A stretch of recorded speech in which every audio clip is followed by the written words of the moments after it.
Valencia as well in Yes. 80.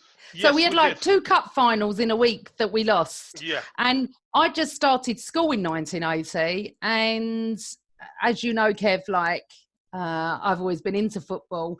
And where I went to school, everybody was Tottenham, really. I was a few Arsenal. But so for me, the years between 80 and 85 were tough because Tottenham were much better than us. In my lifetime, I'd never seen us win anything live because 79 I wasn't there. Yeah. So it was a bit tough. And, you know, they won a cup, I think. I don't know. I think they won a couple of things, didn't they? Who cares? Who cares? Yeah, We're not discussing I don't really know that. Yeah, it was more like it was. I enjoyed going to football, but I didn't have an ounce of expectation. Right. So then Don Howe comes in, and I can't remember the difference in times, but growing up, I knew Terry Venables' daughter. Right. And I met Terry.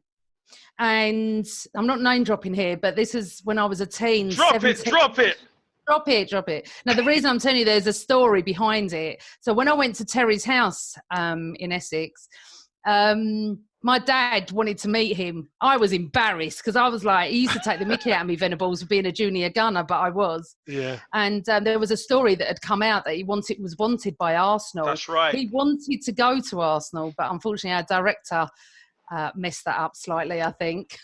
just a tad, just a tad. Yeah, I think so, if I remember correctly. Well, didn't Don Howe introduce Adams, Rocastle and Quinn? You know, so Yes. I think Don's reign was a little bit better than Terry's reign. And also I think that I was getting older then, so I must have been 86, 17. So I was more into it. I was like, I craved success, and we didn't have any. Yeah. We didn't have any. So what were your crew on the in front of the East Stand saying? Chris and all them guys, what they say? I've got a story about me and Gary. Oh, go on. But this jumps. No. This jumps to when George Graham at the very end of his tenure, and I'll tell you about that story. Let's deal with that after the George Graham. Yeah. But I don't remember. But really sorry. I can talk about Graham with Chris and Gary and everybody else that stood with us. Nick as well. Yeah. And my dad, my cousins. I don't remember, Kev, because I was 12, 13. Bit too young. Bit too young for that, and I don't even remember standing on the corner then. I just remember going to your when seat. I was older. Yeah, going to your seat. Okay. I had 5 years from 80 to 85 of bloody nothing. We went on a cup run, and do you know what was really exciting was in those days to go through a cup run. You had no problems getting tickets for anything. That's right. Ever, and when we got to the final, really weirdly, I was talking to my dad about this. I don't know how we got these tickets, and he still doesn't know to this day. I was on the stairs where you lot walk up. Yeah. I was the first seat halfway up. I had the best view ever.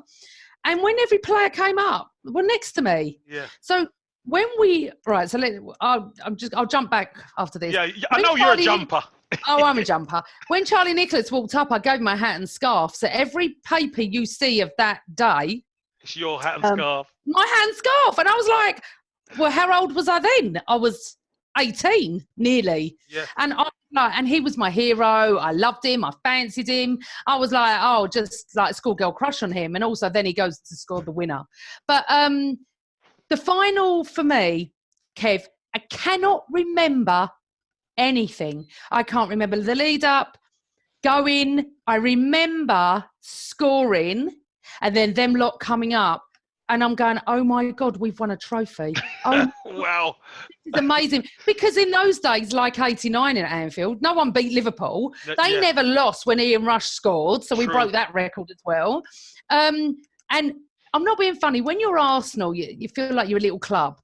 But when you look at Liverpool, this global, you know, it was like... they were the dominant team, weren't they? They dominated English football and European football. Absolutely. We were the underdogs. I love being an underdog anyway. Always love it. You can't lose if you're an underdog.